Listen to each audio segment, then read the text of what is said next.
Hello, my name is Philip Trobow, and I will be going through two trainings in this video. The first is the Gold Flats lesson for grades 4 through 8. The second is the high school lesson involving the Fourth Amendment.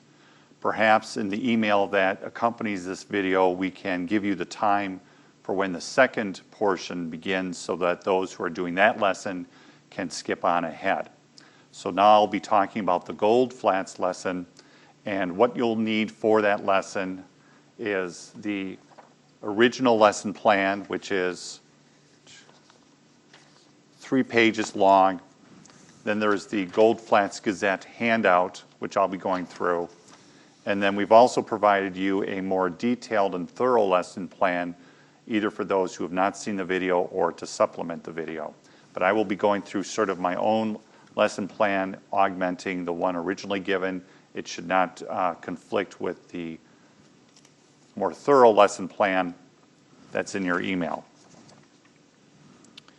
When you go to your class, make sure that you bring about 30 copies of the newspaper for the students for your handout, and more if you'll be teaching more than one class, certainly.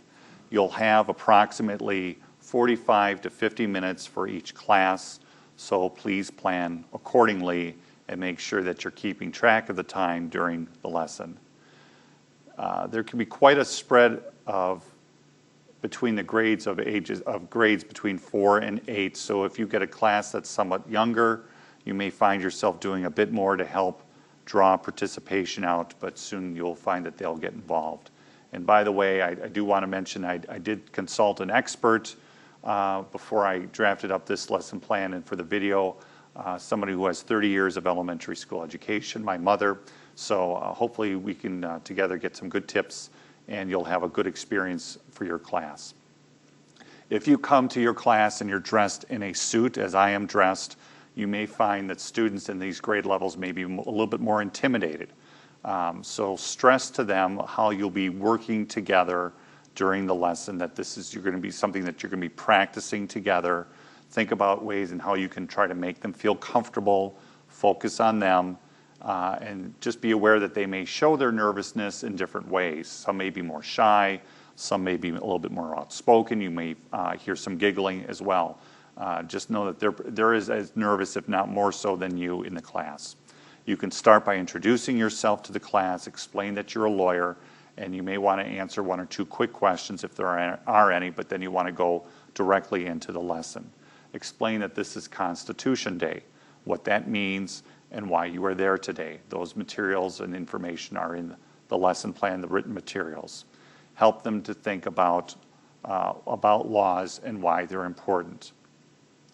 Then you want to quickly explain to the students a brief framework of how you will conduct the class. For example, what we will do today, class, is, and I will be giving you a picture or I'll be giving you a handout.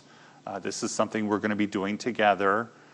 Then we will be going into some small groups, so on and so forth. And then finally, we'll get together as a class and we'll talk about what we've learned. So let's begin. That might be a good way of sort of kind of giving an overall package to the students to think about. The lesson has 4 main parts or activities: focus activity, oral reading, class activity, and small group activity. And really there's a 5th activity, which is to bring the class together for a brief discussion after the small groups have met.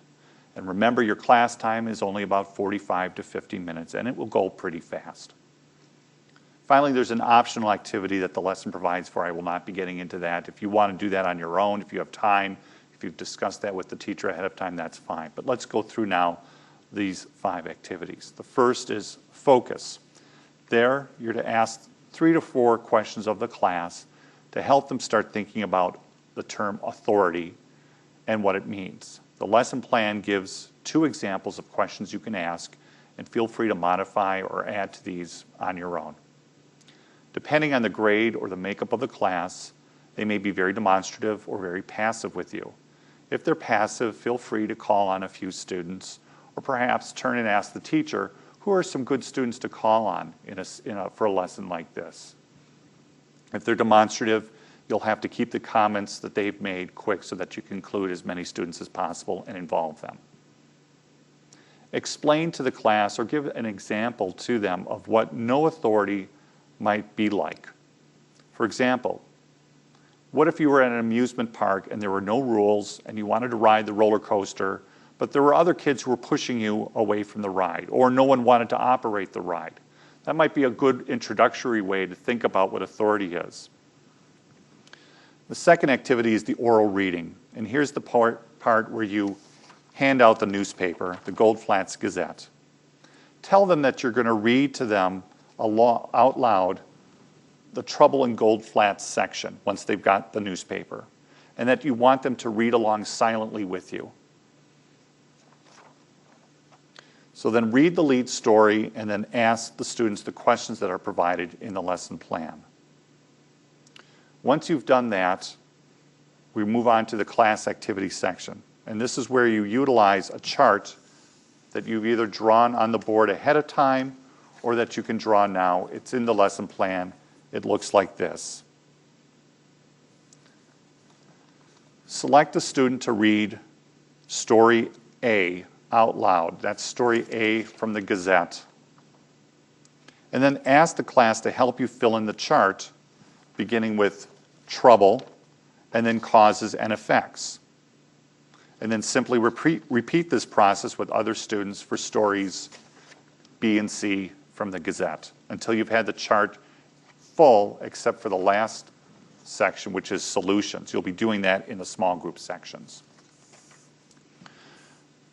At this point, you're going to tell the students that you're going to be moving into some small groups, and there's a variety of different ways you can do that. You can either, maybe the teacher already has a formula already set up for doing that. Perhaps the students are already sitting in small groups. They may not all be in 3 groups, so you may have to be flexible in how you do that. Another suggestion for doing that is to have the students go off down the row out loud, A, B, C. And remember, students, remember your letter, because when we're done with this, you're all going to get into your groups. So there'll be a group A, a group B, and a group C. You have to explain that all to them. And they have to say that out loud so that they remember. Otherwise, they may not remember.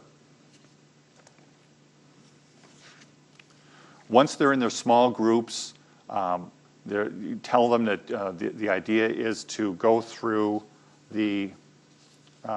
to think about some solutions as to the different problems that were presented in each story. So Group A will handle Group A's story and solutions for that, so on and so forth. Walk around to each of the groups and see how they're doing. It may also be a good idea for each group to say, now, who would be a good person to take some notes of some of the ideas of solutions that you come up with? Would you be willing to do that, Sarah, for example? And then do that with each of the groups. And then have that student at the end, once the groups break out and come back into the large group section, to talk about what solutions they came up with. I'm going to go now to Group A. Remember Group A? Sarah, you were taking some good notes there. What were some of the solutions for the problems that we talked about in Story A? So on and so forth. So you can see that by going through this process, breaking onto the small groups, and then coming back in, and then debriefing, that's going to take some time. Your 45 or 50 minutes will go pretty fast. And then finally, debrief, ask somebody in the group to stand up and read their solutions. I think we've gone through that. You may have to skip ahead on your own to Story C if you find yourself running out of time. And then finally, once everyone's kind of back into their normal seating arrangements, make some general comments about how well the class has done, what they've learned, compliment them for working hard, and as always, thank your teacher. This ends the video training tips for the Goldflatts section.